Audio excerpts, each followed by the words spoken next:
ചിന്തന വിഷയമാക്കുന്നത് മത്തായിയുടെ സുവിശേഷം 14 അധ്യായം 22 മുതൽ 33 വരെയുള്ള തിരുവചനങ്ങളാണ്. ഈശോയോടും അവിടുത്തെ പ്രിയ ശിഷ്യനായ പത്രോസ്ലീഹായോടൊപ്പം നമുക്കൊരു ആത്മീയ യാത്ര നടത്താം. ഹൃദയസ്പർശിയും അവിസ്മരണീയവുമായ ഒരു യാത്ര. ആദ്യം ഈശോയോടൊപ്പം. ഒരുപാട് ചോദ്യങ്ങളുണ്ടായിരുന്നു ഈശോയോട് ചോദിക്കാൻ ഈ അസുലഭ സംഭവത്തെക്കുറിച്ച്. അക്കരയ്ക്ക് പോകാനായി മുൻകൈ എടുക്കുന്നത് ഈശോയാണ്. അവിടത്തേക്ക് മുൻപേ അവിടുന്ന് അവരെ അയച്ചു എന്ന് തിരുവചനം പറയുന്നു. അപ്പോസ്തലന്മാരെ അവിടുന്ന് തനിയെ വിട്ടത് എന്തിനാണ്? എന്തുകൊണ്ട് കൂടെ പോയില്ല? എന്തുകൊണ്ട് തനിച്ചാക്കി? എന്തുകൊണ്ട് ഈ കുഴിയിൽ ചാടിച്ചു? പെട്ടെന്നൊരു ഉത്തരം കണ്ടെത്തുക ബുദ്ധിമുട്ടാണ്. അതേസമയം നമ്മുടെ ജീവിതത്തിലും അവിടുന്ന് മുൻകൈ എടുത്ത് ചെയ്തിട്ടുള്ള ഒരുപാട് കാര്യങ്ങളുണ്ട്. മുൻകൈ എടുത്ത് ചെയ്തുകൊണ്ടിരിക്കുന്ന കാര്യങ്ങളും ധാരാളമുണ്ട്. നമുക്ക് ലഭിച്ചിട്ടുള്ള ഈ ജീവിതം, നമ്മളുടെ കുടുംബം, നമ്മളുടെ മക്കൾ, നമ്മളുടെ സുഹൃത്തുക്കൾ, അങ്ങനെ ഒരുപാട് അനുഗ്രഹങ്ങൾ ഇടയ്ക്ക് കണ്ണുനീരിൻ്റെ താഴ്വരയിലൂടെ നമ്മൾ കടന്നു പോയിട്ടുമുണ്ട്. ലഭിച്ചിട്ടുള്ള അനുഗ്രഹങ്ങളും ധാരാളം തന്നെ. ശിഷ്യന്മാരെ മറുകരയിലേക്ക് പറഞ്ഞയച്ച ശേഷം ഈശോ മലമുകളിലേക്ക് പോയി എന്നാണ് തിരുവചനം പറയുക. അവിടെ സായാഹ്നം വരെ പ്രാർത്ഥനയിൽ ചെലവഴിച്ചു എന്ന് തിരുവചനം സാക്ഷിക്കുന്നു. വീണ്ടും നമുക്ക് ചോദിക്കാം, എന്തിനാണ് തനിച്ച് മലമുകളിലേക്ക് പോയത്? കൂട്ടാമായിരുന്നല്ലോ കൂടെ ഉണ്ടായിരുന്നവരെ. എത്ര മണിക്കൂർ മലമുകളിൽ അങ്ങനെ ചെലവഴിച്ചു? അതിനുള്ള മറുപടി ഇപ്രകാരമായിരുന്നു: പിതാവിനോടൊത്ത് സമയം ചെലവഴിക്കുന്നതാണ് എൻ്റെ ഊർജം എന്ന് പറയുന്നത്. പിതാവിനോടുള്ള ഐക്യമാണ് ഈ ജീവിതയാത്രയിൽ എനിക്ക് പ്രചോദനമായിട്ടുള്ളത്. പിതാവിൻ്റെ ദൗത്യം പൂർത്തിയാക്കുകയാണ് ഈ ഭൂമിയിൽ എൻ്റെ കർത്തവ്യം. അതുകൊണ്ട് തന്നെ പിതാവുമായി അങ്ങേയറ്റം ആത്മാർത്ഥമായ ബന്ധവും ഐക്യവും കൂടിയേ കഴിയൂ. 12 വയസ്സ് മുതൽ ഈശോയുടെ ജീവിതം പിതാവിനെ കേന്ദ്രീകരിച്ചായിരുന്നു. കുരിശിൽ മരിക്കുമ്പോൾ പോലും പിതാവിൻ്റെ കരങ്ങളിലാണ് എല്ലാം സമർപ്പിക്കുന്നത്. പിതാവുമായി അങ്ങേയറ്റം ആത്മാർത്ഥമായ ബന്ധം, അതില്ലാതെ ഒരു നിമിഷം പോലും ഈശോയുടെ ജീവിതത്തിൽ ഉണ്ടായിരുന്നില്ല. അങ്ങനെയെങ്കിൽ എന്താണ് മലമുകളിലിരുന്ന് ഈശോ പ്രാർത്ഥിച്ചത്? ആർക്കു വേണ്ടിയിട്ടാണ് പ്രാർത്ഥിച്ചത്? മറുകരയിലേക്ക് യാത്ര ചെയ്യുന്ന ശിഷ്യർക്ക് വേണ്ടി കൂടി ആയിരുന്നിരിക്കണം ആ പ്രാർത്ഥന. അപ്പോൾ എന്നും ശിഷ്യന്മാർക്കായി പ്രാർത്ഥിക്കുന്ന ഈശോ, യോഹന്നാൻ്റെ സുവിശേഷം 17 അധ്യായം മുഴുവനും തൻ്റെ പ്രിയ ശിഷ്യന്മാർക്ക് വേണ്ടി പ്രാർത്ഥിക്കുന്ന ഈശോയെയാണ് നാം കാണുന്നത്. അപ്പോൾ ഈ വിധത്തിൽ എന്നും പ്രാർത്ഥിക്കുന്ന ഈശോ പ്രിയ ശിഷ്യന്മാർക്ക് വേണ്ടി. അപ്പോൾ ഇങ്ങനെ പ്രാർത്ഥിക്കുന്ന ഈശോ തൻ്റെ പ്രിയപ്പെട്ട ശിഷ്യന്മാർക്ക് വേണ്ടി കൂടി പ്രാർത്ഥിക്കാൻ സമയം കണ്ടെത്തുകയാണ്. ഈശോയുടെ ശാരീരികമായ സാന്നിധ്യത്തിലും ശിഷ്യന്മാർക്ക് പിടിച്ചു നിൽക്കാനായിട്ട് സാധിക്കണം. ഉലയുന്ന ജീവിത തോണി, അതുപോലെ കാറ്റടിച്ച് ഉലയുന്ന വള്ളം, കൂടാതെ ജീവിതത്തിലുണ്ടാകുന്ന മറ്റ് തകർച്ചകൾ, വിഷമങ്ങൾ, പ്രയാസങ്ങൾ, എല്ലായിടത്തും ഈശോയുടെ ശാരീരികമായ സാന്നിധ്യം അവർക്ക് ഇല്ലായിരുന്നെങ്കിൽ തന്നെയും ആ അസാന്നിധ്യത്തിലും അവർക്ക് പിടിച്ചു നിൽക്കാൻ കഴിയണം.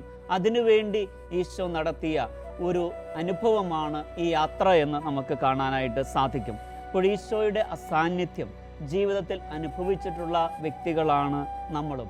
എത്രയോ നിമിഷങ്ങളിലാണ് ഈശോ കൂടെയില്ല എന്ന് നമുക്ക് തോന്നിയിട്ടുള്ളത്. പ്രത്യേകിച്ചും വേദനയുടെ നിമിഷങ്ങളിൽ, ബുദ്ധിമുട്ടുകളുടെ നിമിഷങ്ങളിൽ, കഷ്ടപ്പാടിൻ്റെ നിമിഷങ്ങളിൽ, കണ്ണുനീരിൻ്റെ നിമിഷങ്ങളിൽ. ഇങ്ങനെ യാത്ര ചെയ്യുന്ന ശിഷ്യന്മാരെ അങ്ങേയറ്റം ധൈര്യപ്പെടുത്തുവാൻ ഈശോ മലമുകളിലിരുന്ന് പ്രാർത്ഥിക്കുകയാണ്. പിന്നീട് ശിഷ്യന്മാരോടൊപ്പം നമുക്ക് ചേരാം. വള്ളം നിയന്ത്രിക്കാൻ അവർ കഷ്ടപ്പെടുന്നു. എപ്പോഴാണ് കാറ്റ് വീശാൻ തുടങ്ങിയത്? കരയിൽ നിന്ന് എത്ര ദൂരം അവരകന്നുപോയി? എത്ര സമയമായി അവർ ഇങ്ങനെ കാറ്റിനോടും കടലിനോടും മല്ലിടാൻ തുടങ്ങിയിട്ട്? തിരുവചനം പറയുന്നത് ഈശോ പ്രഭാതമായപ്പോൾ അവരുടെ അടുത്ത് വന്നു. അങ്ങനെയെങ്കിൽ ചുരുങ്ങിയത് ഒരു 10-12 മണിക്കൂറെങ്കിലും അവർ കടലിനോടും ഈ കാറ്റിനോടും മല്ലിട്ടിട്ടുണ്ടാകണം. ഇത്രയൊക്കെ കഷ്ടപ്പെട്ടിട്ടും ഇവരുടെ ജീവിതത്തിൽ ഒന്നും സംഭവിച്ചില്ല. ആർക്കും ബുദ്ധിമുട്ടുകൾ, കഷ്ടപ്പാടുകൾ ഉണ്ടായിരുന്നില്ല. ആളപായം സംഭവിച്ചില്ല. അവർ തികച്ചും ആരോഗ്യമുള്ളവരായിരുന്നു എന്ന് നമുക്ക് മനസ്സിലാക്കാനായിട്ട് സാധിക്കും. ഇന്ന് നമ്മുടെ ജീവിതത്തിൽ വരുമ്പോഴും ഒരുപാട് കഷ്ടപ്പാടുകളുടെ, വേദനകളുടെ, കണ്ണുനീരിൻ്റെ കണക്ക് സൂക്ഷിക്കുന്നവരാണ് നമ്മൾ ഓരോരുത്തരും. അതേസമയം ഇന്ന് ഇവിടെ ഇരുന്ന് ഇങ്ങനെ തിരുവചനം കേൾക്കുമ്പോൾ എന്നെ ദൈവം മാറ്റി നിർത്തുകയായിരുന്നില്ലേ, എൻ്റെ കൂടെ നടക്കുകയായിരുന്നില്ലേ എന്ന് നമുക്ക് ഊഹിക്കാവുന്നതും ചിന്തിക്കാവുന്നതുമാണ്. ഇപ്പോൾ ഈശോ വെള്ളത്തിനു മീതെ നടക്കുന്നതാണ് പിന്നീട് നമ്മൾ കാണുന്ന രംഗം. വള്ളത്തിനടുത്തേക്ക് അവിടുന്ന് വരുന്നു. ഒരിക്കൽ കൂടി കർത്താവിനെ തിരിച്ചറിയുന്നതിൽ പരാജയപ്പെടുന്ന ശിഷ്യന്മാരെയാണ് നമ്മൾ കാണുന്നത്. അവിടുത്തെ ഭൂതമായി കരുതി അവർ കരഞ്ഞ് നിലവിളിക്കുന്നു. അപ്പം ഇതാണ് യഥാർത്ഥമായ ജീവിതം എന്ന് പറയുന്നത്. കഷ്ടതകളും ദുരിതങ്ങളും ദുഃഖങ്ങളും വരുമ്പോൾ കർത്താവിനെ തിരിച്ചറിയുക എന്നുള്ളത് പ്രയാസമേറിയ കാര്യമാണ്. കർത്താവ് കൺമുൻപിൽ ഉണ്ടെങ്കിൽ പോലും കാണാൻ ബുദ്ധിമുട്ടാണ്.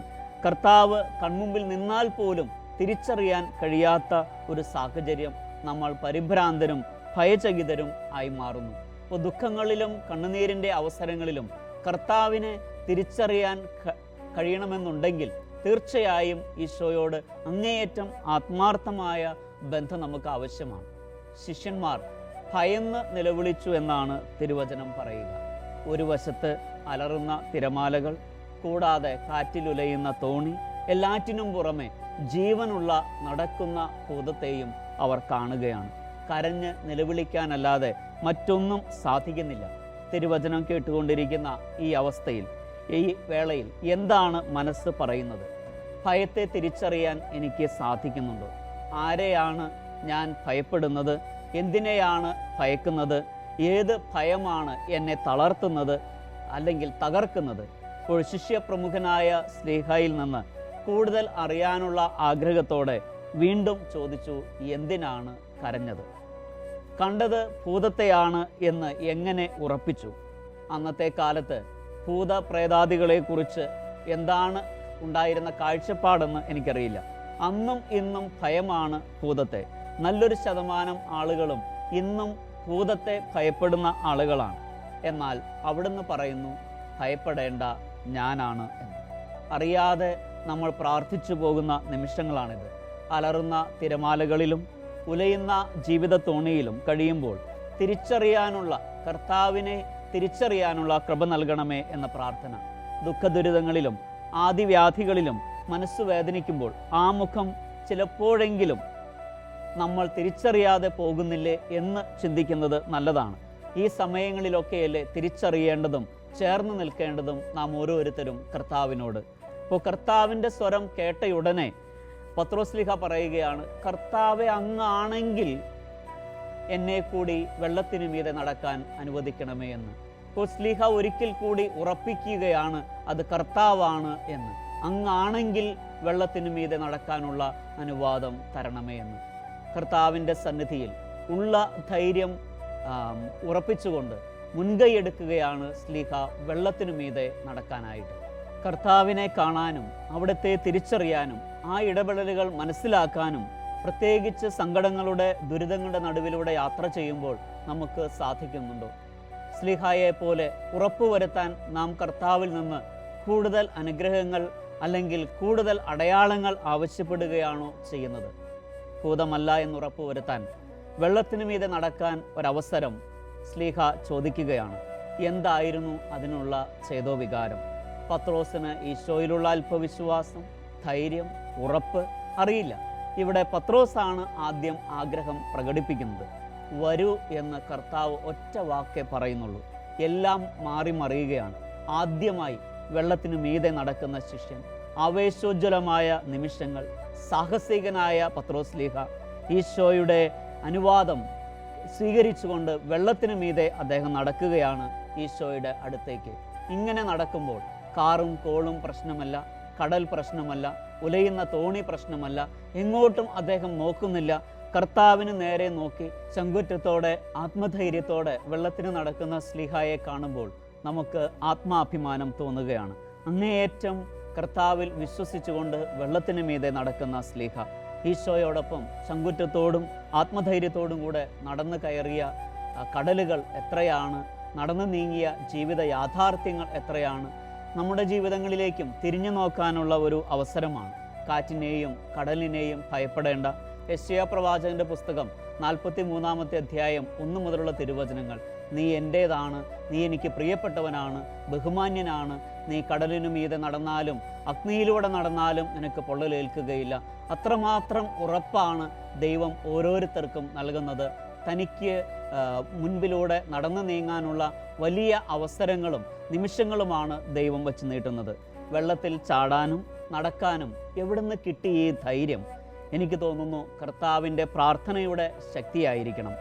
എന്ത് തോന്നി വെള്ളത്തിന് മുകളിലൂടെ നടന്നപ്പോൾ അദ്ദേഹത്തിന് പ്രത്യേകിച്ച് മറുപടിയൊന്നും പറയാനുണ്ടായിരുന്നില്ല. കർത്താവിൻ്റെ മുഖത്തേക്ക് നോക്കി അങ്ങനെ നടക്കുക, ആ നടക്കുന്നതിൽ അങ്ങേയറ്റം സംതൃപ്തി കണ്ടെത്തുക, അതിലൂടെ നടന്ന് കർത്താവിനടുത്ത് എത്തുക, അതുമാത്രമായിരുന്നു ലക്ഷ്യം. വിശുദ്ധ പൗലോസ് അപ്പോസ്തലൻ നമ്മളെ ഓർമ്മിപ്പിക്കുന്നുണ്ട്, ഞങ്ങൾ കാഴ്ചയാലല്ല വിശ്വാസത്താലാണ് നടക്കുന്നത് എന്ന്. എല്ലാം കർത്താവിൻ്റെ മുൻപിൽ അടിയറ വെച്ചുകൊണ്ട് ശിഷ്യപ്രമുഖൻ നടക്കുകയാണ്. എന്നാൽ എല്ലാം തകിടം മറിയുന്നതും ഒരു നിമിഷം കൊണ്ടാണ്. ശിഷ്യൻ മുങ്ങുകയാണ്. കർത്താവിൻ്റെ മുൻപിൽ കാണുന്നത് തിരമാലകളും അലയടിക്കുന്ന തിരമാലകളും അതുപോലെ തന്നെ ഉലയുന്ന തോണിയുമെല്ലാമാണ്.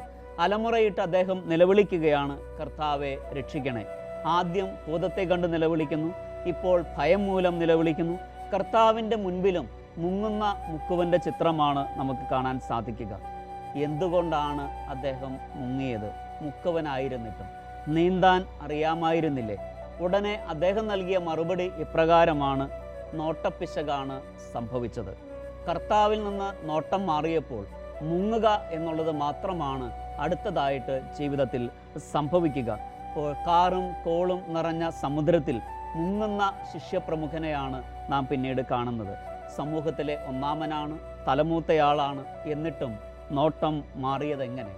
ഒരു ചെറുചിരിയോടെ അദ്ദേഹം പറയുകയാണ്, ആർക്കും സംഭവിക്കാം, എപ്പോൾ വേണമെങ്കിലും സംഭവിക്കാം. നോട്ടം മാറിയാൽ ആരും മുങ്ങിപ്പോകും, കർത്താവിൻ്റെ മുൻപിലാണെങ്കിൽ പോലും. ഇപ്പോൾ കർത്താവിൻ്റെ ശിഷ്യത്വം ഉപേക്ഷിച്ച് പോയവരുടെ കാര്യം ഓർക്കുക, വിളി ഉപേക്ഷിച്ച് പോയവരുടെ കാര്യം ഓർക്കുക, വിശ്വാസം ത്യജിച്ചവരുടെ കാര്യം ഓർക്കുക. ഒരു മറു ചോദ്യം നമുക്ക് ചോദിക്കാനായിട്ട് സാധിക്കും, എന്തുകൊണ്ട് ഇങ്ങനെ എന്ന്. നോട്ടം മാറുമ്പോൾ മുങ്ങുക എന്നുള്ളതാണ് ഏക കാര്യം. മുങ്ങുകയല്ലാതെ വേറെ നിവൃത്തിയില്ല എന്നുള്ളതാണ് സ്ലീഹ നമുക്ക് പറഞ്ഞു തരുന്നത്. കർത്താവിൻ്റെ മുൻപിൽ മുങ്ങുന്ന സ്ലീഹായുടെ ചിത്രം. അതോടൊപ്പം വൈകാതെ തന്നെ അദ്ദേഹം നിലവിളിക്കുകയാണ്, കർത്താവെ രക്ഷിക്കണമേ എന്ന് പറഞ്ഞു. അല്പം പോലും ജാള്യതയില്ലാതെ കർത്താവിൻ്റെ മുമ്പിൽ കരയാനും നിലവിളിക്കാനും സ്ലീഹായ്ക്ക് എങ്ങനെ കഴിഞ്ഞു? താങ്കൾ പ്രഗത്ഭനായ മുക്കുവനാണ്, എന്തുകൊണ്ട് നീന്താതെ നിലവിളിച്ചു എന്ന ചോദ്യത്തിന് അദ്ദേഹത്തിന് പറയാനുണ്ടായിരുന്ന ഉത്തരം ഇതാണ്, ഭയം, ഉത്കണ്ഠ, ആശങ്ക എന്നിവ കടന്നു വരുമ്പോൾ ഒരു കഴിവും ഉപകരിക്കുകയില്ല എന്നുള്ളതാണ്. അങ്ങനെ വരുമ്പോൾ കർത്താവിൻ്റെ മുമ്പിൽ നിലവിളിക്കുക എന്നുള്ളത് മാത്രമാണ് ചെയ്യാവുന്ന ഏക കാര്യം. നിലവിളി, നിലയ്ക്കാത്ത വിളി, നിരന്തരമായ വിളി. ഇപ്പോൾ കർത്താവിൻ്റെ സന്നിധിയിൽ അതുപോലെ നിലവിളിക്കുന്ന സ്ലീഹായോട് പറയുന്നത് വരൂ എന്നുള്ള ഒറ്റ വാക്കാണ്. അതിൽ ആശ്രയിച്ചുകൊണ്ട് സ്ലീഹ കർത്താവിൽ തന്നെ ശരണം വയ്ക്കുകയാണ് ചെയ്യുന്നത്. ഇപ്പോൾ സ്ലീഹ നമുക്ക് പറഞ്ഞു തരുന്ന ചില സുപ്രധാനമായ കാര്യങ്ങളുണ്ട്. കർത്താവിൻ്റെ മുൻപിൽ ആയിരിക്കുക, വ്യാപരിക്കുക, മുൻകൈയെടുക്കുക, ആഗ്രഹങ്ങൾ പ്രകടിപ്പിക്കുക. ഏത് ആപത്തിലും അവിടുന്ന് നമ്മളുടെ കരം പിടിക്കുന്നുണ്ട് എന്നുള്ളതാണ്. അപ്പോൾ എന്തുകൊണ്ട് മുങ്ങി എന്ന് ചോദിച്ചാൽ നോട്ടപ്പിശക് തന്നെ. എന്തുകൊണ്ടാണ് അത് സംഭവിച്ചത്? അല്പവിശ്വാസി സംശയിച്ചത് എന്ത് എന്നാണ് കർത്താവ് ചോദിക്കുന്നത്. കാരണം സ്ലീഹ പറയുന്നത് ഇതാണ്, മരപ്പണിക്കാരനെയാണ് ഞാൻ അനുഗമിക്കുന്നത്. ഒരിക്കൽ പോലും നീന്താത്ത, ഒരിക്കൽ പോലും ആ വിധത്തിൽ കടലിൻ്റെ കുതിപ്പും കിതപ്പും അറിയാത്ത കർത്താവിനെ ഞാൻ അനുഗമിക്കുമ്പോൾ എൻ്റെ വിശ്വാസം പരിപൂർണമായിട്ട് കർത്താവിന് അർപ്പിക്കാനുള്ള ഒരവസരമായിരുന്നു അത് എന്നാണ്. അപ്പോൾ സ്ലീഹായുടെ ജീവിതം നമുക്ക് പറഞ്ഞു തരുന്ന ചില സുപ്രധാനമായ സത്യങ്ങൾ ഇതൊക്കെയാണ്. കർത്താവിൻ്റെ മുൻപിൽ നമ്മളായിരിക്കുമ്പോൾ ഇത്തരത്തിലുള്ള അനുഭവങ്ങളിലൂടെ ആയിരിക്കും നാം ഓരോരുത്തരും കടന്നു പോകുന്നത്. കർത്താവിൻ്റെ ഈ വലിയ സാന്നിധ്യം തിരിച്ചറിയുമ്പോൾ ഇന്ന് നമ്മൾ ഓരോരുത്തരും ഈ തിരുവചനം കേട്ടുകൊണ്ടിരിക്കുന്ന അവസരത്തിൽ ഏതവസ്ഥയിലാണ് എന്ന് ചിന്തിച്ചു നോക്കുന്നത് നല്ലതാണ്. കടലിനു മീതെ നടക്കുന്ന അനുഭവം, കാറ്റിലും കോളിലും ഉലയുന്ന ജീവിത തോണിയാണോ എൻ്റേത്? ഇങ്ങനെ കടന്നു പോകുന്ന അവസരങ്ങളിൽ എന്തുമാത്രം കർത്താവിനെ നോക്കാൻ എനിക്ക് സാധിക്കുന്നുണ്ട്? കർത്താവിൻ്റെ മുമ്പിൽ കരയാനുള്ള സ്വാതന്ത്ര്യം എനിക്കുണ്ടോ? സാഹസികത ഏറ്റെടുക്കാൻ കഴിയാത്ത വിശ്വാസം എനിക്കുണ്ടോ? തുടർന്ന് കർത്താവിൻ്റെ മുമ്പിൽ കരയുന്ന സ്ലീഹായെക്കുറിച്ച് ചോദിച്ചപ്പോൾ അദ്ദേഹം പറഞ്ഞത് ഇപ്രകാരമാണ്, കരച്ചിൽ എന്ന് പറയുന്നത് ഇന്നൊരു കലയാണ്, ആ കലയിലൂടെ ഒരുപാട് ദുഃഖങ്ങളും വേദനകളും പങ്കുവയ്ക്കപ്പെടുന്നു. അതിലൂടെ ഒരുപാട് ആശ്വാസം ലഭിക്കുന്നു. മനഃശാസ്ത്ര ലോകം പോലും കരച്ചിൽ ഒരു തെറാപ്പിയായിട്ടൊക്കെയാണ് ഇന്ന് ഉപയോഗിക്കുന്നത്. അങ്ങനെയെങ്കിൽ കർത്താവിൻ്റെ സന്നിധിയിൽ കരയാനും ചിരിക്കാനും കടലിനു മീതെ നടക്കാനും മുങ്ങുന്നു എന്ന് തോന്നുമ്പോൾ ഉറക്കെ നിലവിളിക്കാനും കഴിയുന്ന ഒരു സാഹചര്യം ഇപ്പോൾ ഈശോയുടെ മുൻപിൽ അങ്ങേയറ്റം ധൈര്യത്തോടും ചങ്കുറ്റത്തോടും വ്യാപരിക്കുന്ന ശ്ലീഹ, അതേസമയം മുങ്ങുമ്പോൾ നിലവിളിക്കുന്ന ശ്ലീഹ നമുക്കെന്നും പ്രചോദനവും പ്രോത്സാഹനവുമാണ്. ശ്ലീഹായോടൊപ്പം നാം നടത്തുന്ന ഈ ആത്മീയ യാത്ര, അവിടെ ശ്ലീഹ പറഞ്ഞു തരുന്ന ഈ സുപ്രധാനമായ സത്യങ്ങൾ നമ്മുടെ ഓർമ്മയിലുണ്ടായിരിക്കട്ടെ. ആടി ഉലയുന്ന തോണിയിലും വിശ്വാസം കൈവിടാതെ ജീവിക്കാൻ അല്പവിശ്വാസി, നീ സംശയിച്ചതെന്ത് എന്നാണ് ശ്ലീഹായോട് ഈശോ ചോദിക്കുന്നത്. വിശ്വാസത്തിൻ്റെ ആഴങ്ങളിലേക്ക് കടന്നു വരാനുള്ള കൃപ നമുക്ക് പ്രാർത്ഥിക്കാം.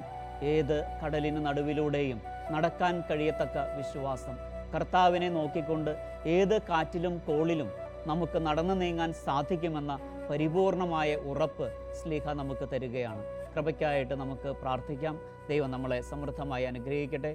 പിതാവിൻ്റെയും പുത്രൻ്റെയും പരിശുദ്ധാത്മാവിൻ്റെയും നാമത്തിൽ ആമേൻ.